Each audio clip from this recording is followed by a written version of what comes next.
क्यों ले रहे हैं? मोदी साहब श्रेय नहीं ले रहे हैं, श्रेय ले रहे हैं देश के वैज्ञानिक। ओए बड़वे, ओए उग्रवादी, श्रेय ले रहे हैं।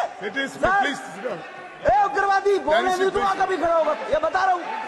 ए उग्रवादी कटवे सर, ये जो श्रेय अगर जाता है तो देश के प्रधानमंत्री को जाता है। दानिश अली जी प्लीज सिट ये डाउन। आतंकवादी है, उग्रवादी टेक है, योर सीट।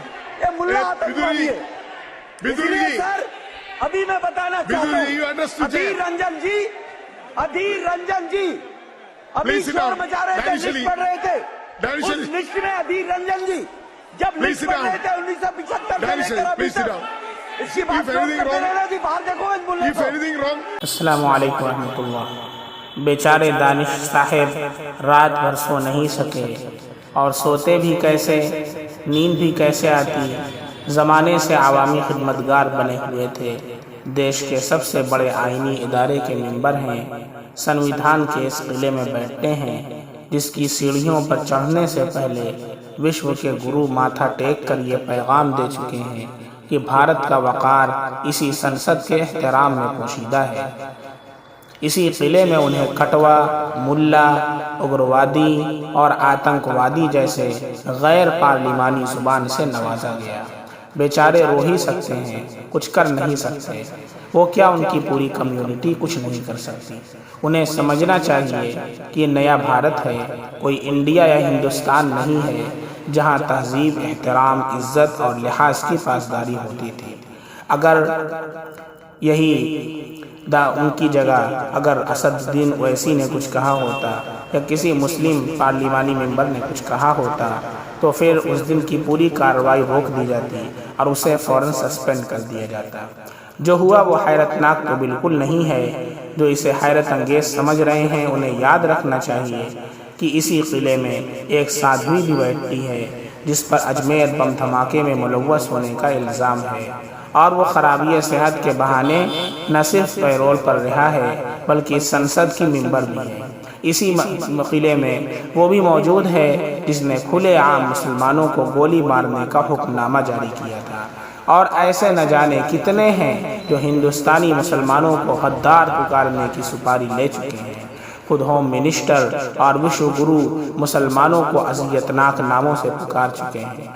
ऐसे में विधोरी को अवाम के ज़रिए चुना हुआ सांसद कटवा या आतंकवादी नज़र आता है तो इसमें हैरत की क्या बात है।